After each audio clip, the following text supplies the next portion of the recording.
Joel, Committee for Protect Journalists was really into the case of Pavel Sheremet, a journalist killed here, our friend and colleague 2.5 years ago.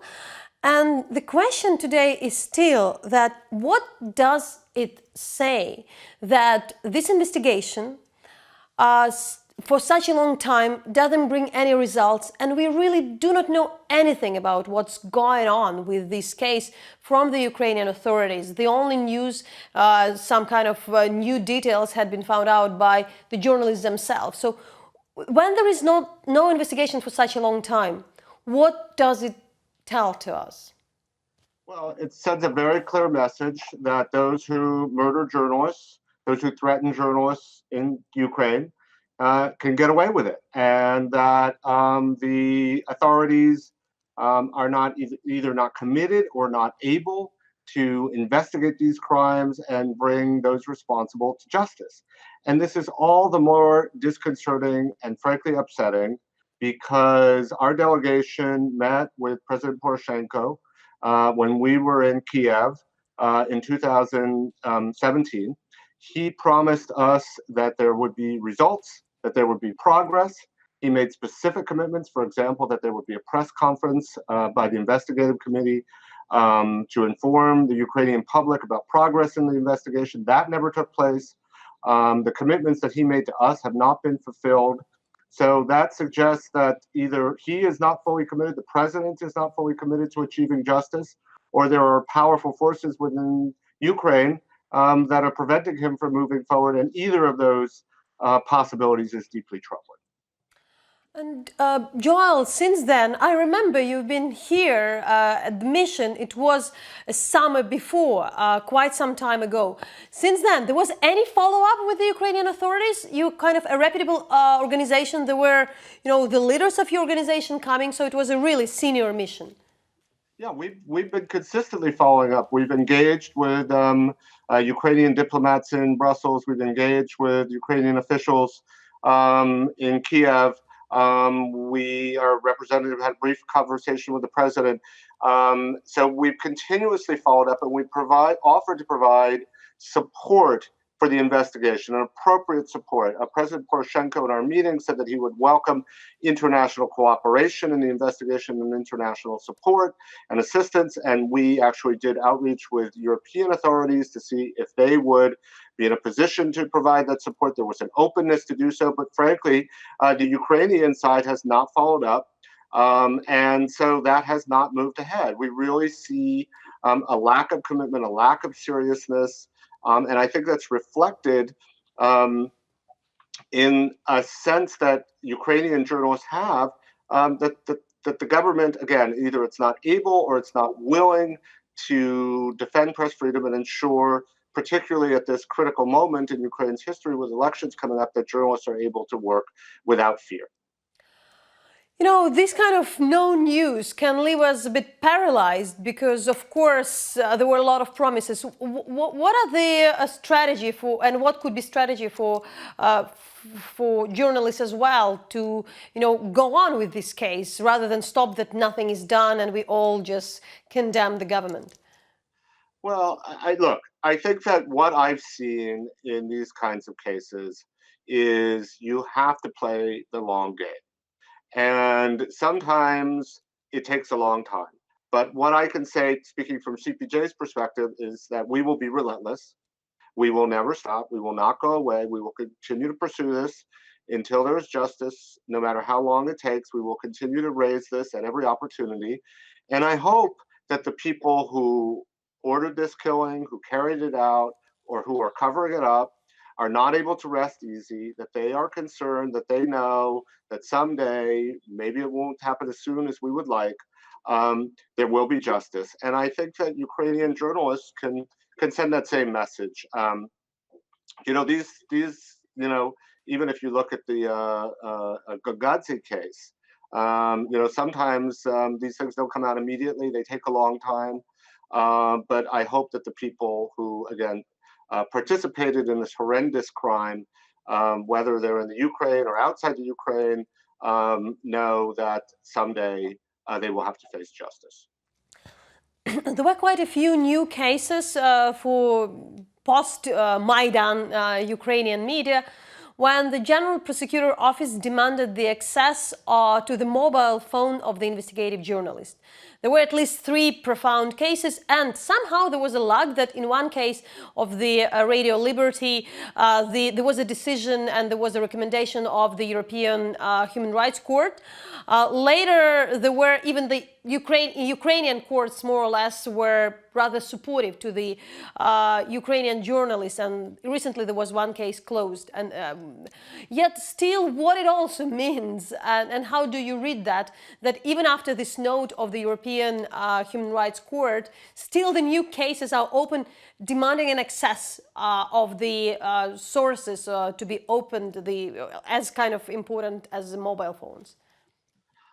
Yeah, there are a variety of issues that Ukrainian journalists face, and obviously it's not just about the shadow that's been cast over the Ukrainian media by the unsolved Sheremet murder. The day-to-day challenges are enormous. Whether there continue to be challenges reporting in the East, or whether it's government's aggressive tactics in terms of failing to respect the confidential sources that journalists require in order to do their work effectively.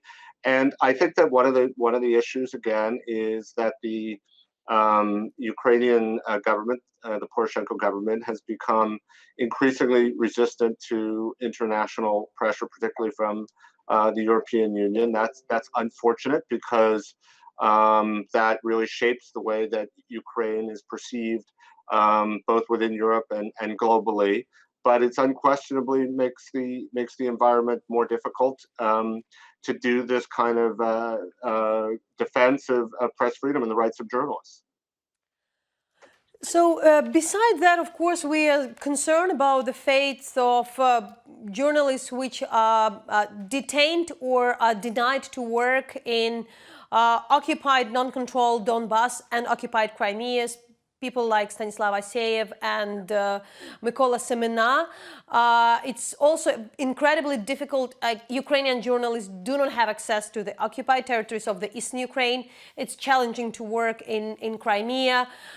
Yet, what also could be done, because it's also about the pressure to Russia, to the separatists, still what we can do in order to help these people, because for a while, they are there for a while. These cases are lasting for years already.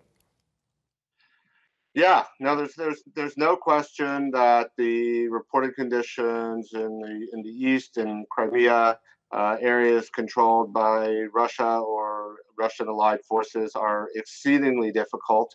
It's a polarized environment. It's an environment in which the information has been weaponized and is become part of the conflict. So it's extremely a dangerous environment for journalists. And again, I'm afraid that I agree with you. There are no easy answers, but I think it's a question of making sure that these cases remain front and center, that they're not forgotten, that Ukrainian journalists continue to report on developments.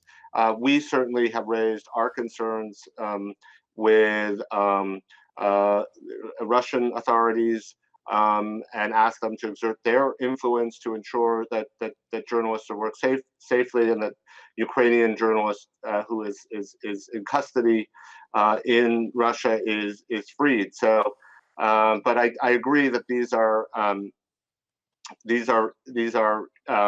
entrenched. They're powerful, entrenched interests that do not respect the work of the media, that do not view the media as independent actors, but are seeking to use information to advance their political agenda. And whenever that happens, journalists are a terrible risk. You've written yourself, and this is the figures, that 24 journalists had been murdered in 2018, and this figure is almost twice bigger than the year before.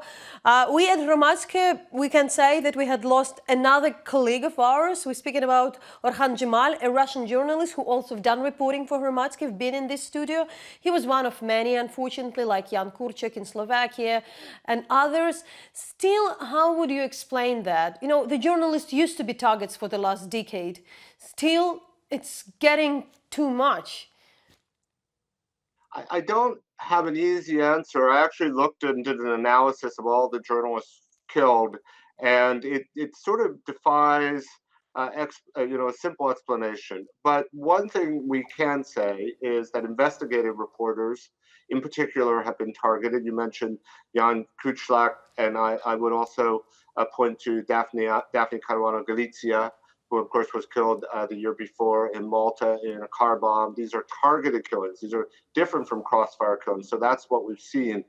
And I would also mention the case of Jamal Khashoggi, the Saudi journalist who was killed inside the Saudi consulate in Istanbul, who was a columnist, not an investigative reporter. But the fact that that was a state crime perpetuated by allegedly on the orders of the Crown Prince of Saudi Arabia, and that there's been impunity so far in that crime, and those responsible, while the Saudi government claims that they're on trial, there's plenty of evidence that the people who are facing justice there are scapegoats, and that process itself is not transparent. And I think the Khashoggi case, just because of its visibility and its brazenness, and because of the lack of the response from the United States, obviously Saudi Arabia is a key ally, also emboldens those who would perpetrate violence against journalists.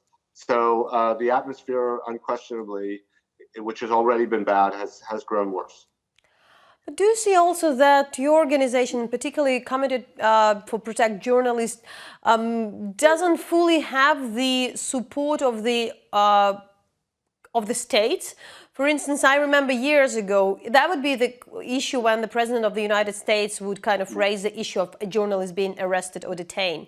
Now there is very little hope that the President of the United States would do that, and also that that strong stance of the international community would kind of put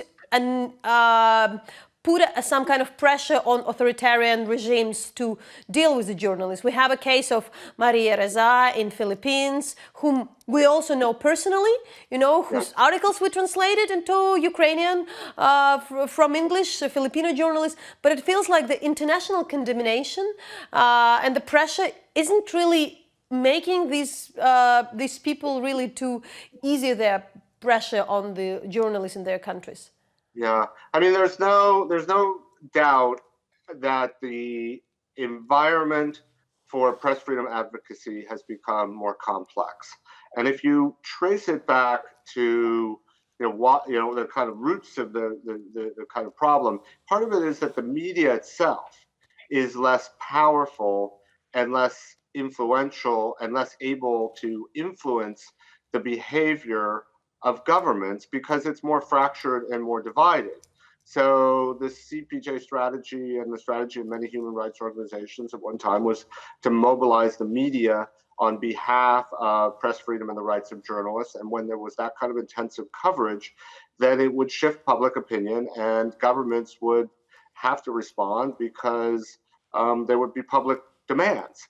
And the information environment is much more complex. We have a president in the United States who ran a campaign against the media, who's positioned himself as in opposition to the media, who derides journalists as fake news and enemies of the people.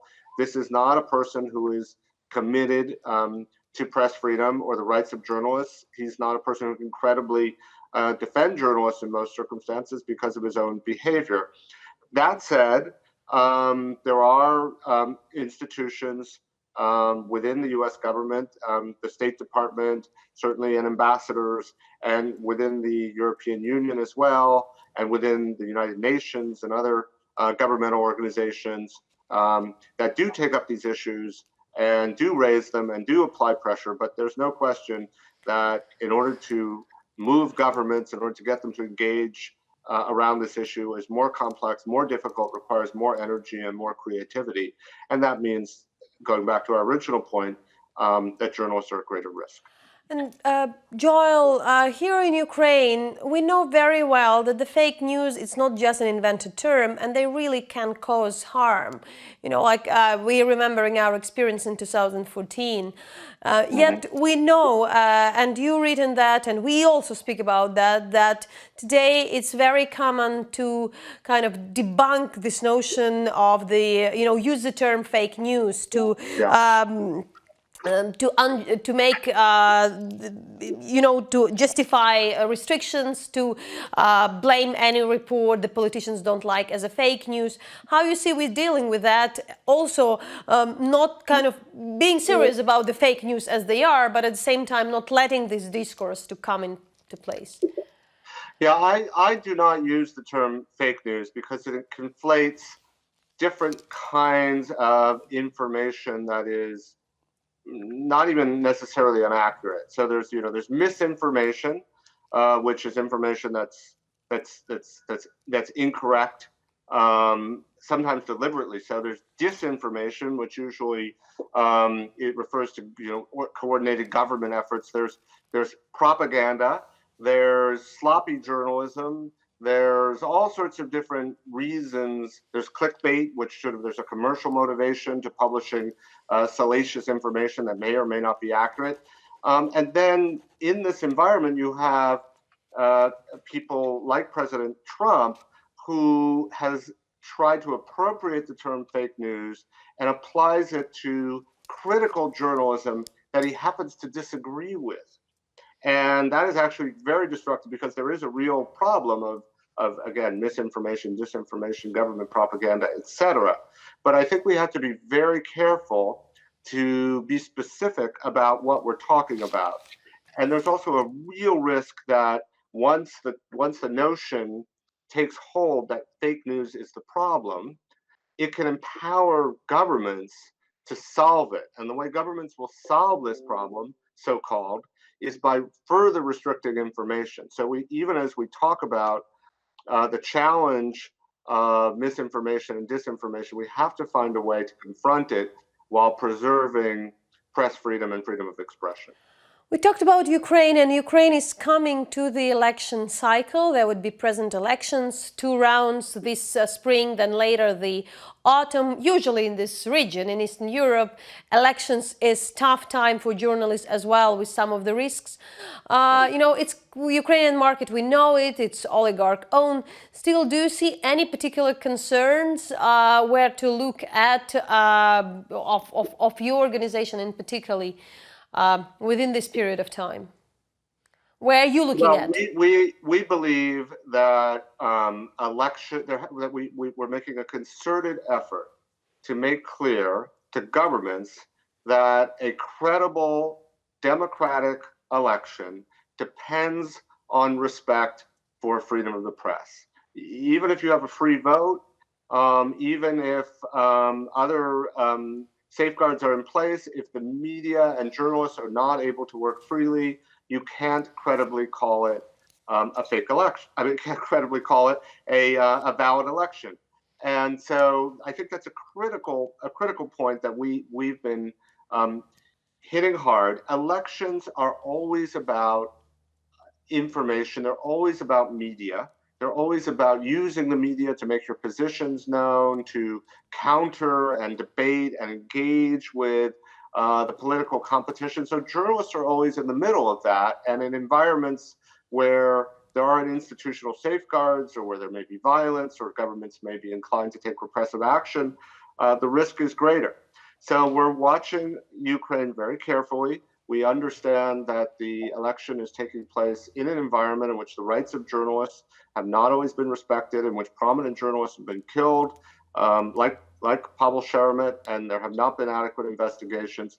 So we absolutely have concerns, and we are monitoring developments closely, and we hope that journalists are able to work freely during this most crucial period. Joel, you've just published the book, We Want to Negotiate the Secret World of Kidnapping, Hostages and Ransom, which speak about the whole issue of kidnapping people, including the journalists, for ransom by Yeah. different groups. In Ukraine, we were really concerned probably in 2014-15 there would be more kidnapping for money and ransom. It was good. Luckily, it didn't happen into the mass scale. You know, it was happening in the East. There were concerns. Still, there are prisoners. Still, there are families.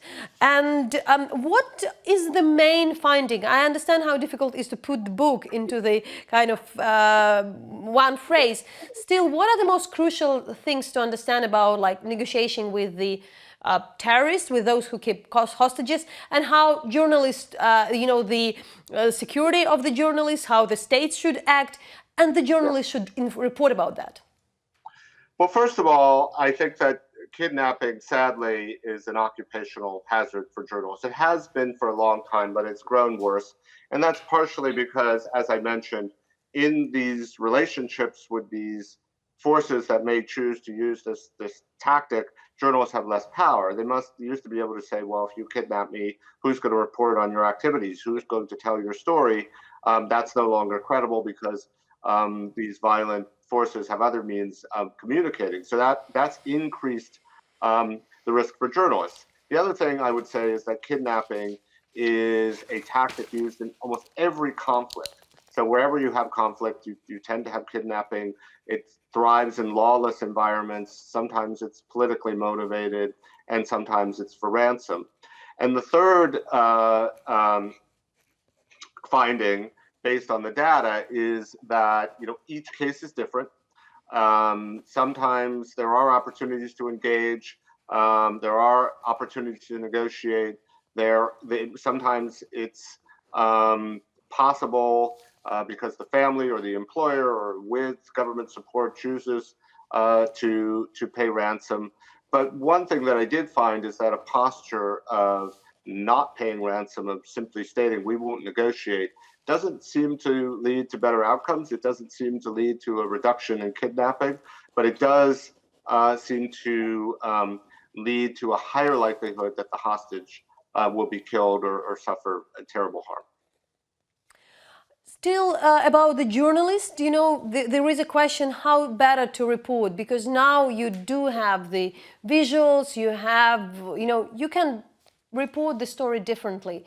So what are the major, maybe the mistakes and lessons learned as well from? Again, each case is different, but what I found is that in general, media attention does not work very effectively in terms of putting pressure on criminal or sort of terrorist kidnappings, because they're actually looking for attention, and that media coverage can actually increase the hostage demands. It can be effective in putting pressure on governments that are susceptible to public opinion when they engage in these tactics, or the government of the country from which the journalist comes, if those governments are not willing to engage and negotiate.